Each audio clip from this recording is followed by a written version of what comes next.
Hola, ¿qué tal? ¿Cómo están? Bienvenidos una vez más a Oficios y Profesiones, el programa que quiere visibilizar el trabajo de todos los tresarroyenses. Oficios, profesiones, emprendimiento y mucho más acá, por la pantalla de Celta TV.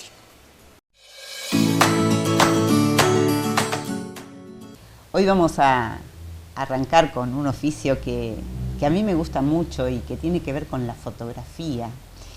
Y yo más que nada, en vez de llamarlo oficio, diría que es una profesión, porque uno se tiene que ir capacitando y a utilizar una cámara fotográfica. Hoy estamos con un referente de la fotografía.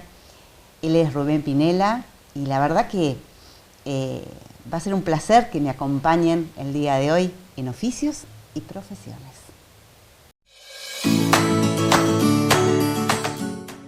Ahora sí, ahora estamos con ese referente que yo mencionaba recién, estamos con Rubén y vamos a empezar para que me cuentes un poco cuándo iniciaste con el tema de la fotografía, porque hoy es parte de tu vida, digo, de alguna manera.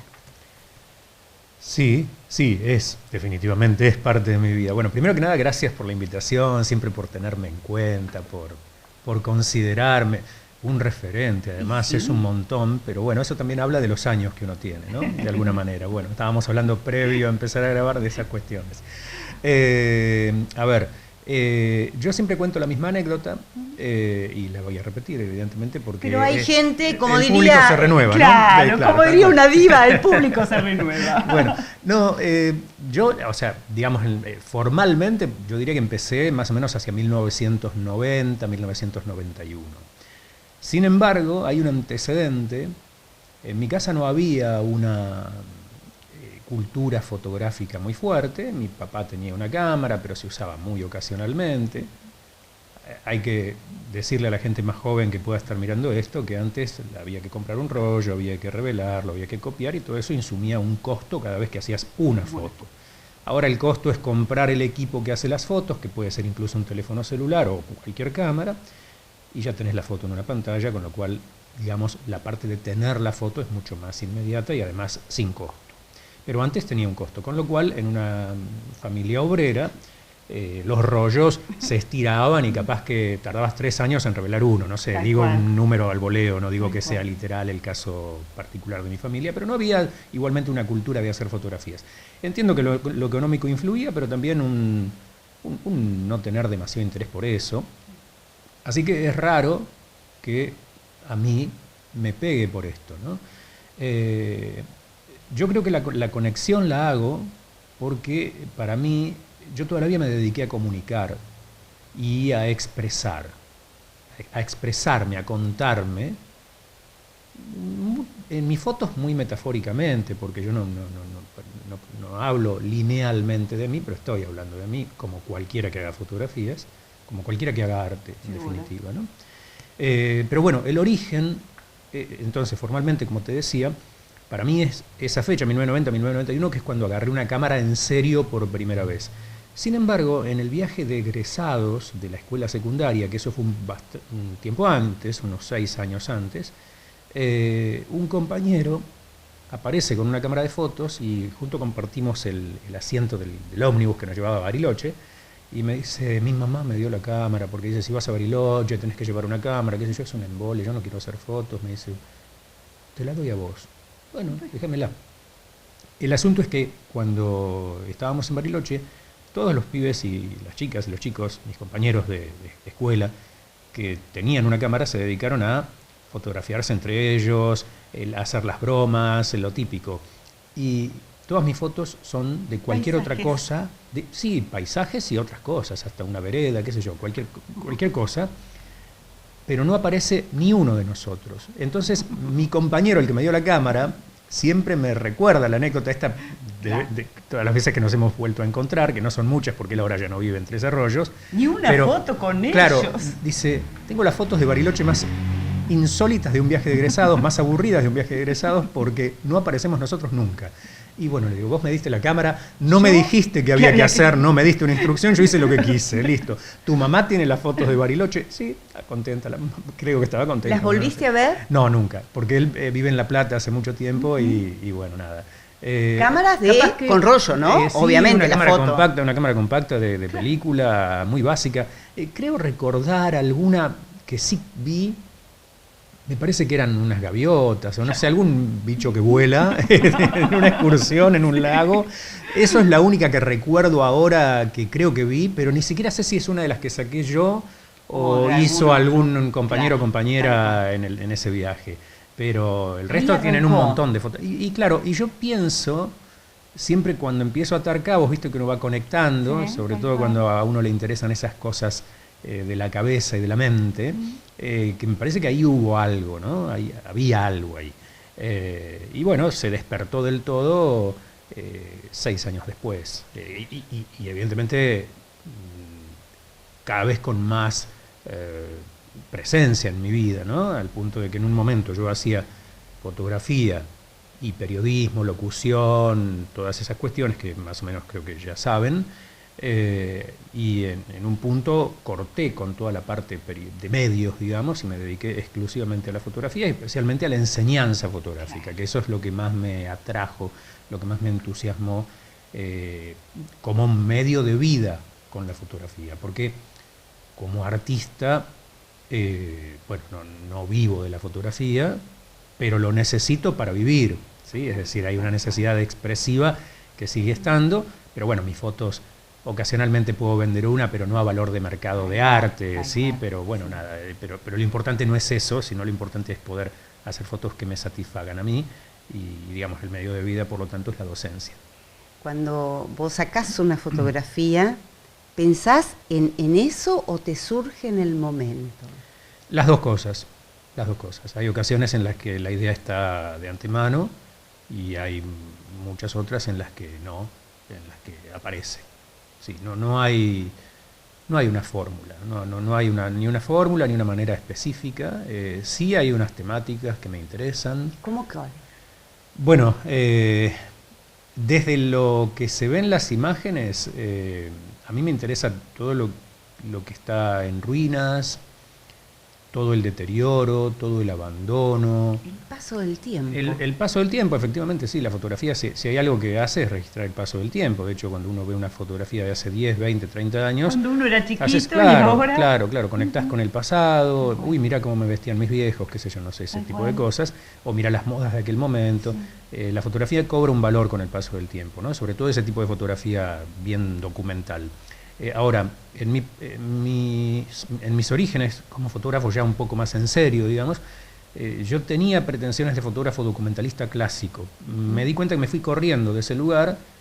Yo no me gusta encasillarme ni definirme mucho, pero creo que podría entender que mi foto sigue teniendo un carácter de documento, porque al final toda imagen fotográfica lo tiene, pero no me siento un fotógrafo documentalista clásico, sino que más bien un fotógrafo contemporáneo, ¿sí? Con todas las comillas ahí del asunto, que nada, que produce una obra, vamos a decirlo así, ahí van todas las comillas, en la palabra obra van todas las comillas en realidad, una obra que me expresa, que me cuenta. Entonces, yo no sé si está bueno explicar demasiado, pero bueno, un poco cuento. Mis imágenes tienen subtextos, es decir, uno ve algo, ¿sí? y está bueno ahí lo que uno ve, y está bueno lo que cada uno lea en esas imágenes, y me gusta dejarlo librado a lo que cada uno quiera leer. Es decir, a mí me gusta que quien mira una fotografía mía tenga un rol activo en la imagen. O sea, yo quiero que pase eso.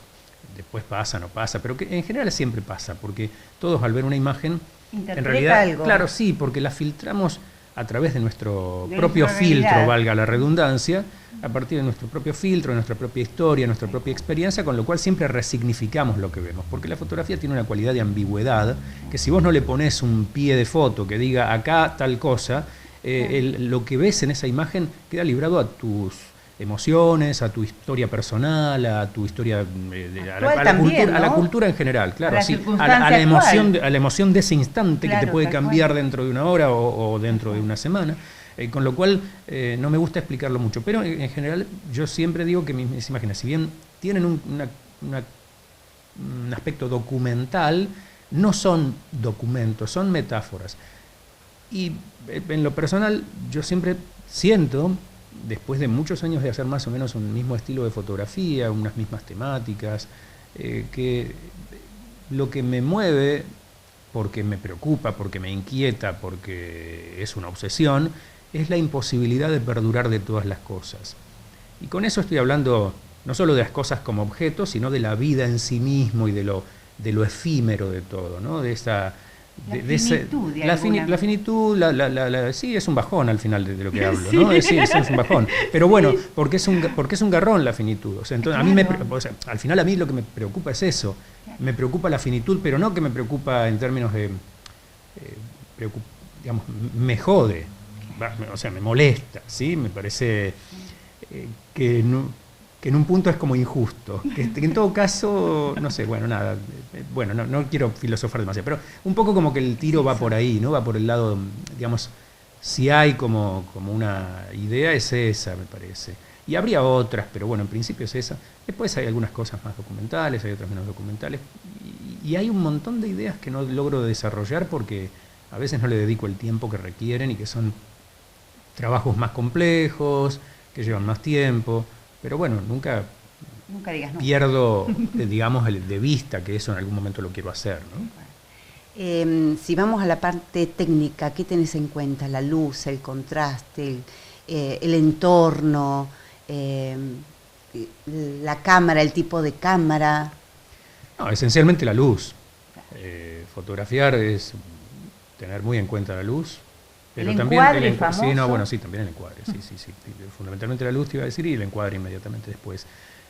Porque, bueno, justamente, si hay algo que ya no se debate sobre la fotografía, es, digamos, hasta el pensamiento moderno, digamos, establecía que la fotografía era la realidad, o sea, que lo que estaba en una foto era prueba irrefutable de la verdad o de la realidad.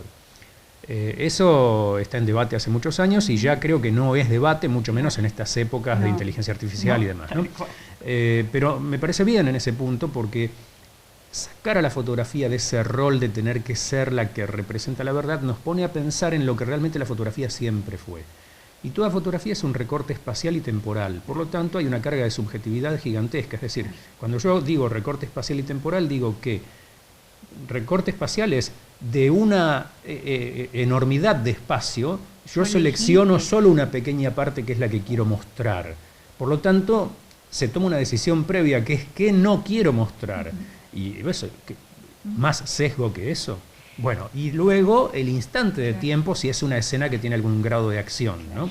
Y el instante de tiempo también es determinante, no es antes, no es después, es justo en ese momento. Bueno, entonces esos dos recortes hacen que toda fotografía, pero todas, desde el origen de la fotografía en el siglo XIX hasta el presente, sean recortes, incluso hasta el fotógrafo que pretende ser más, entre comillas, objetivo, es subjetivo.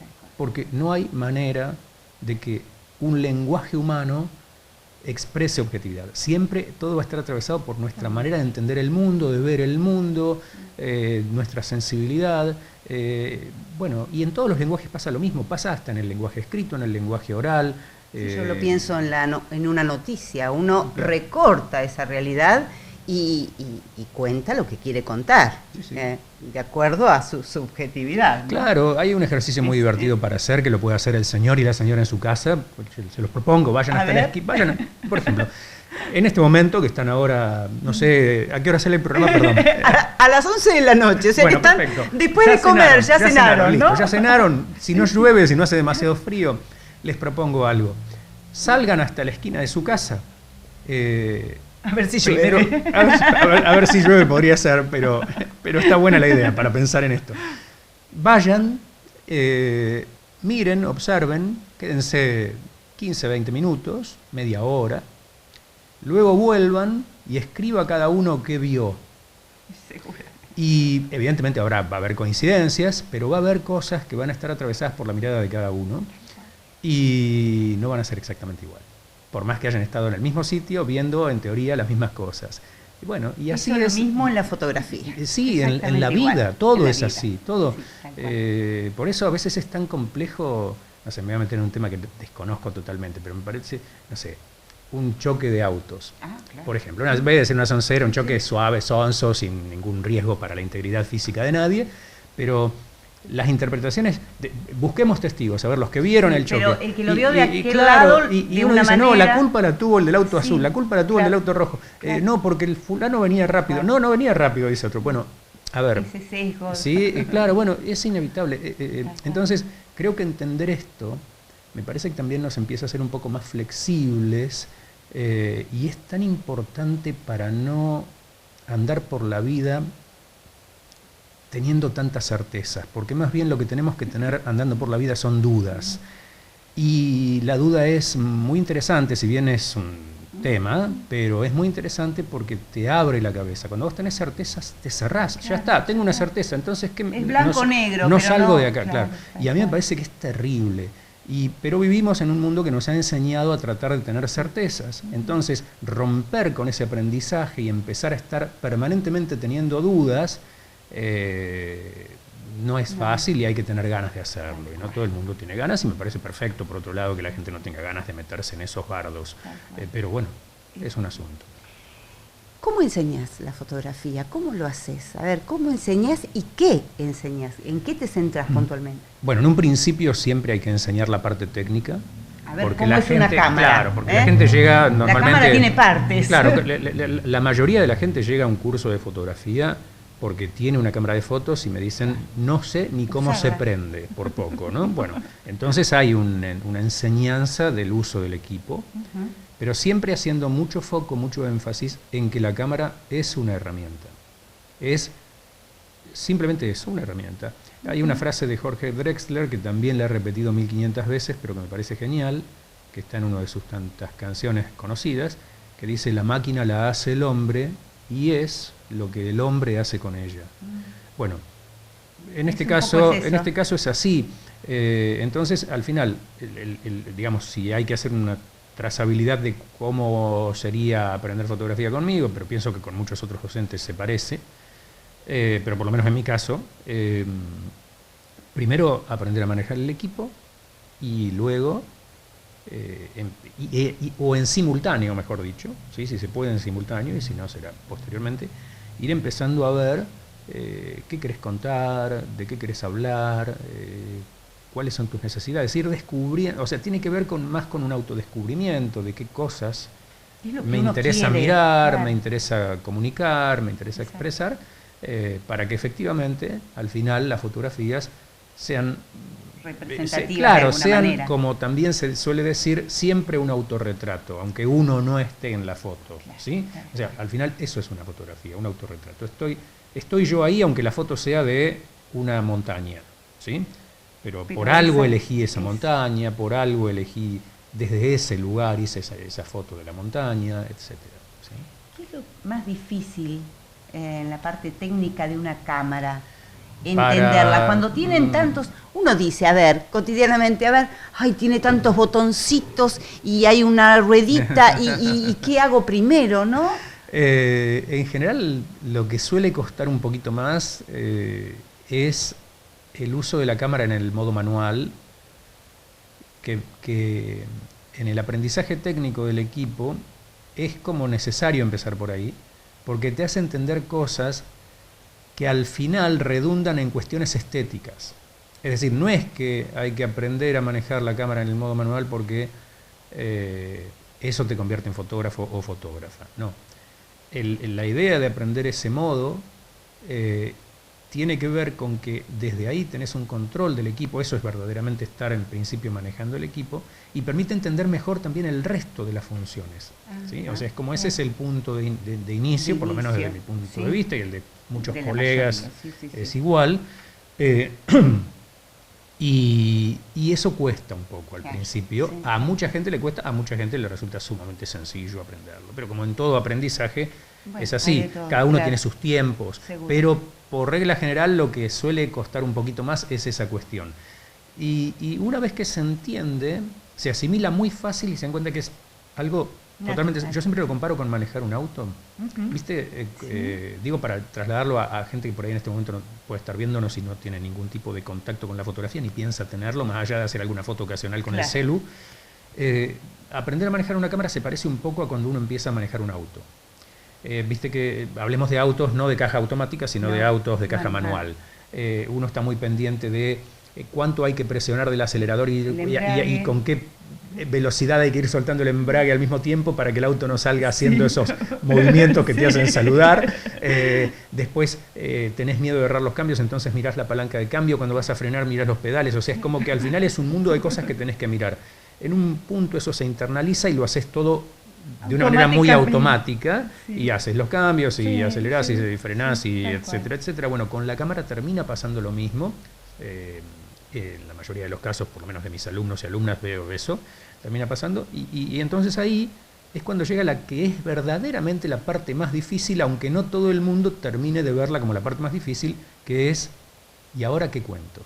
¿Y ahora qué muestro con las imágenes? ¿De qué quiero hablar? Porque eso supone un autoconocimiento, o en todo caso, tal vez no hay que empezar por ahí, tal vez hay que empezar por hacer fotos. Y cuando mires todo eso, quizás empezás a establecer conexiones entre esas imágenes y a entender por qué estás haciendo esas fotos. Y si tampoco lo terminás de entender, tampoco es tan relevante, digamos. O sea, lo importante es que, digamos, la fotografía es el acto de fotografiar es muy placentero. Hay un placer importantísimo en disparar una foto, en hacer una foto en ese instante, ¿no? En ese momento. No sé si el instante exacto, sino el momento, toda la preparación, el observar la escena, el decidir desde dónde. Bueno, nada, es muy, muy alucinante. Digamos que lo difícil es, por lo menos en mi experiencia, creo que también, insisto, muchos colegas con los que he hablado, la parte de aprender a manejar la cámara en modo manual, pero al final lo verdaderamente complejo es saber qué querés decir, qué querés contar, encontrar tu voz. Eso es lo difícil. Eso es lo auténticamente difícil, aunque a priori nadie lo tiene muy en cuenta, o no sé, no parece lo difícil, ¿no? Y perdón, una aclaración. Digo, para los que quieran estudiar fotografía es importante decir esto, que la cuestión técnica no debe impedir que uno encuentre su voz. Es decir, si aún con obstáculos en la parte técnica, lo más importante es ir en la búsqueda de la propia voz. Cuando vos hablas de esto también, esa voz, tiene que ver también con la edición y con el retoque de alguna manera de esa foto. Es todo parte del proceso fotográfico. Tanto la toma, la realización de la imagen, como el postprocesado es parte del proceso, es todo una unidad. Lo que pasa es que se cree que con la fotografía química no había postprocesado, lo cual es falso. Las fotografías se retocan y se manipulan desde el origen mismo de la fotografía en el siglo XIX. Y podríamos citar infinidad de casos. Pero bueno, simplemente decir eso. La fotografía se anuncia en París en 1839 y ya en aquellos primeros años ya había manipulaciones en la fotografía, ya había fotografías que se escenificaban, es decir, se montaba una escena teatral, digamos, exclusivamente para ser fotografiada. Por eso que vuelvo con aquello de nada más lejos que una fotografía de lo real, de lo verdadero. Es una mirada, es una visión y además puede ser escenificada. E incluso, aún siendo escenificada, no está escindida de lo documental o de lo real igual, porque uno puede estar escenificando algo porque ese algo ya ocurrió, ya pasó, pero lo estás recreando. Claro. Como suele hacer el cine cuando hacen una peli tipo basada en hechos reales. Bueno, ok. Bueno, entonces a veces también una fotografía escenificada sí puede estar contando un hecho que ocurrió, por supuesto siempre desde la mirada de quien lo cuenta, por eso la subjetividad. Pero bueno, la manipulación, la escenificación, todo de lo que hoy se habla tanto y que parece que solo aparece con Photoshop, no aparece con Photoshop. Es desde el origen mismo de la fotografía. Y siempre fue así. Ahora, por supuesto, propone un desafío grande la inteligencia artificial, porque ya la creación de imágenes a partir de un prompt, ¿no? De darle una instrucción a una máquina y esa máquina devuelve una imagen. Y eso supone otra instancia donde ya uno no es el creador desde un dispositivo, o en todo caso el dispositivo cámara, sino digamos, tal vez el mejor creador de imágenes del presente y del futuro sea aquel que escriba mejores prompts. Vos lo sacaste un poco al tema y hablamos de tecnología, de editores, el Photoshop, el Lightroom, no sé, alguno más. Inteligencia artificial. ¿Positivo? ¿Negativo? ¿Beneficioso? ¿Te da lo mismo? Yo creo que como toda tecnología, el tema siempre al final del debate tiene que ser ético. Las herramientas por sí mismas no hacen nada, no son nada. Claro, si uno no le pone... Vuelvo a la frase de Drexler, claro. La máquina la hace el hombre y es lo que el hombre hace con ella. O sea, nosotros con la IA podemos hacer cosas maravillosas, usarla en favor de un... no sé, de mil cuestiones, ¿no? Porque enumerar una sería dejar afuera un montón, pero verdaderamente en favor de esas mil cuestiones o millones de cuestiones. Y también se puede usar para el mal, para hacer mucho daño.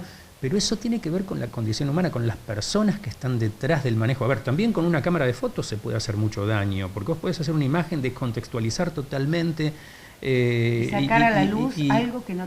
Y contar una falsedad total. Por eso digo que la fotografía no... Ante una fotografía creo que lo primero que hay que hacer es desconfiar, pero no desde ahora, desde siempre. Claro. ¿Sí? Y bueno, y también de vuelta con la IA es lo mismo. O sea, al final el debate es ético. Tenés que, si sos buena gente, no sé qué palabra usar, porque tampoco está bueno decir eso, si sos buena gente, porque todos nos consideramos buenos por otro lado, porque ¿quién se considera malo? Si uno lo utiliza para bien... Claro, bueno. si no vas a estar, digamos, embromándole la vida a otro con lo que vos haces, o sea, con intención además, porque a veces uno hace cosas sin intención, pero cuando lo haces con intención... para hacer daño, bueno, por eso el debate es ético al final, no son las herramientas ni las tecnologías, es más, las tecnologías, lo que hace la evolución de las tecnologías es también, a lo largo de la historia del arte ha pasado esto, es que las cosas que se comunican, que lo que se dice también vaya modificándose, porque las tecnologías suelen generar condicionamientos en la forma de comunicar o establecer nuevos modos de comunicar, nuevos modos de expresar. Entonces, eso, son herramientas. Se puede usar, no sé, volvemos al ejemplo del auto, no se voy a decir capaz que una locura, un disparate, pero uno con un auto puede ir del punto A al punto B solamente con el fin de trasladarse, o como ha pasado en algunos atentados que ha habido en algún país, usar un auto como un arma para atropellar gente. ¿Es el auto el problema? ¿Qué te deja la fotografía? Yo digo siempre que vivo fotografía, respiro fotografía, mientras estoy despierto es fotografía, mientras duermo sueño fotografía, o sea, no es tan importante para mí que está integrada a mi vida, o sea, no sé si podría decir qué me deja, tal vez me deja muchos aprendizajes, muchas enseñanzas, me lleva a reflexionar sobre cuestiones y me llena de satisfacción el acto fotográfico, me encanta. Hablando de acto fotográfico, una foto cada día, contame ese proyecto. Brevemente, no sé cómo vamos con los tiempos, creo que estamos bastante complicados en tiempos, pero contame brevemente ese proyecto que a mí me fascina y que un día una foto distinta, cada día una foto diferente. Contame por qué surgió eso y cómo. Es muy ecléctico, ¿no? Bueno, en realidad yo empecé con eso en el año 2005. Como un ejercicio que iba a tener un periodo y se iba a terminar. Y decidí en un momento que se terminaba. Fueron 3 años exactos. Y corté con eso. Estuve 11 meses sin hacerlo y me di cuenta que no podía vivir sin efectivamente publicar una foto por día. Porque claro, ¿qué implica? Una motivación para producir y a la vez, dentro de esto ecléctico que es publicar una foto por día, dentro de ese proyecto, ejercicio barra proyecto, proyecto barra ejercicio, en el orden que cada uno lo quiera ver, hay diferentes proyectos, pequeños proyectos ahí adentro. Yo siempre les digo a los que miran ese ese blog mío, quienes van más allá de la red social, es decir, se meten en el enlace, porque yo siempre en mis redes publico un link al blog donde están las fotos publicadas.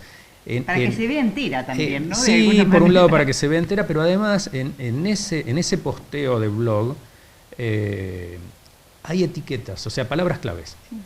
Entonces, si uno pincha en una palabra clave, por ejemplo, una que va a aparecer muy frecuentemente es abandono, ruinas, óxido, chatarra, pero aparecen retratos y un montón de cosas más, lo que van a ver es un conjunto de imágenes que responden a ese tema. Y ahí hay una serie. Y eso es un proyecto dentro del proyecto de la foto de cada día, ¿no? Bueno, pero al final es eso, digamos, el resumen sería, para mí es algo muy motivador, a la vez que exigente, a la vez que me permite ir creando proyectos que no son necesariamente el proyecto de publicar una foto cada día, sino que están ahí adentro, como mundos que no se ven tan claros si uno no entra en las etiquetas. Y es el objetivo de eso, es en algún momento esos trabajos mostrarlos ya solos, ¿no? En una exposición física o virtual, no sé, por ejemplo, un conjunto de fotografías de determinados abandonos o determinados óxidos o determinados retratos o de lo que fuere. Si yo te pido que tomes una etiqueta de todas esas, toma una, ahora, en este preciso momento, como si estuviéramos sacando una foto. ¿Y que la tome con qué fin? Para que me digas, a ver, qué es lo que te llevó a retratarla. No, bueno, la etiqueta abandono, evidentemente, la etiqueta ruinas, porque tiene que ver con lo que te decía al principio. Esa cosa metafórica de qué estoy contando. Bueno, vas a ver una casa que está hecha pedazos, vas a ver una puerta o un auto todo oxidado. Okay. Eso es lo que se ve en la primera capa, digamos, de la imagen, es lo que la imagen muestra. Hay mucho subtexto para mí, por supuesto, claro, insisto. Sí, después, para mí hay otras capas, insisto, son como metáforas, son como es simbólico eso, ¿sí? Ahí estoy hablando de lo que decía antes, ¿no? Lo que vos dijiste, la finitud, bueno, ok, eso.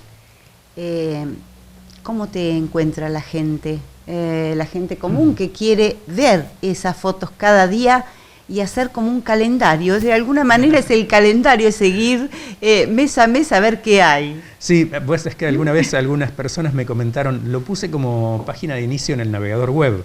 Claro, porque es abrirlo y todos los días tenés una imagen diferente.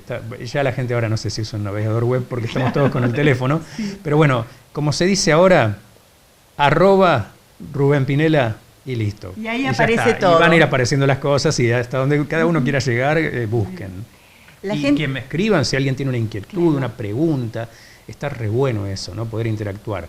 Hoy que toda la interacción es solamente con emojis, con el pulgar, con el corazoncito, que me parece bien porque son reacciones rápidas, pero son reacciones rápidas porque es tanto el volumen de información que recibimos que al final no podemos procesar todo, entonces lo más inmediato es un pulgar arriba, un pulgar abajo, un corazoncito, un abrazo, un beso y ya está, pasó. A mí no voy a decir que no me agrada eso, claro, pero la verdad es que me gusta más si alguien escribe un comentario, por más escueto que sea, o si incluso me escribe un mensaje directo, sin pasar por la parte pública de las redes sociales, comentándome una opinión o haciéndome alguna observación o lo que fuere sobre alguna imagen. Eso me parece mucho más rico, tiene mucho más para poder justamente conversar, ¿no? Si yo te pusiera un celular y la cámara fotográfica, porque ahora el celular también saca fotos, sí, y demás. Sí. ¿Con cuál te quedas? Son herramientas. Y el día de hoy usas cualquiera. Exacto, son herramientas. Dependiendo de qué. Mientras haga fotos, bien, ya está. No necesito más. Tengo una tendencia, es verdad, tengo una tendencia a llevar la cámara porque me gusta, siento que el acto de fotografiar con cámara te pone en un rol de fotógrafo. No voy a decir que más serio ni menos serio, no. Pero te pone en un rol, a uno lo pone en un rol, en una actitud, una predisposición diferente que la del celu. El celu es como la cotidianeidad, el celu está para tantas cosas al mismo tiempo que no es solo para hacer fotos. Más allá de que una de las actividades principales del celu es hacer fotos, ¿sí? Y usar las redes y ese tipo de cuestiones. Pero a mí me gusta el acto de llevarme la cámara al ojo, que la cámara te aísla del resto cuando te llevas la cámara al ojo, que no es lo mismo hacer fotos a través de la pantalla de la cámara ya, que si bien te aísla, pero no es lo mismo que en el ojo. No. Cuando vos cerrás un ojo y solamente estás viendo a través del ocular, te desconectaste del resto. Y de hecho hay mucha gente que esto le fascina en términos justamente de desconexión de sus rutinas diarias, gente que quiere hacer fotografía para desconectar precisamente del agobio de la oficina, por decir algo.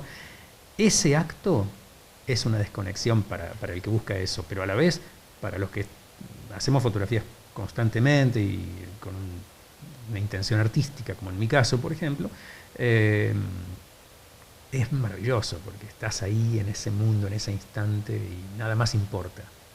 Si yo en este momento, y con esto cierro, en este momento yo te doy la cámara, sí, y tenés que sacar una foto a este contexto. Ajá. Te das vuelta y le sacás una foto. Sí. ¿Te gusta? ¿A qué le haría una foto acá? Sí. A los libros. Antes de empezar a grabar yo te dije que me gusta estar acá en la Biblioteca José Ingenieros, que es donde estamos, porque me gusta que el fondo de la nota sean libros. Me gustan tanto hacer fotos como leer.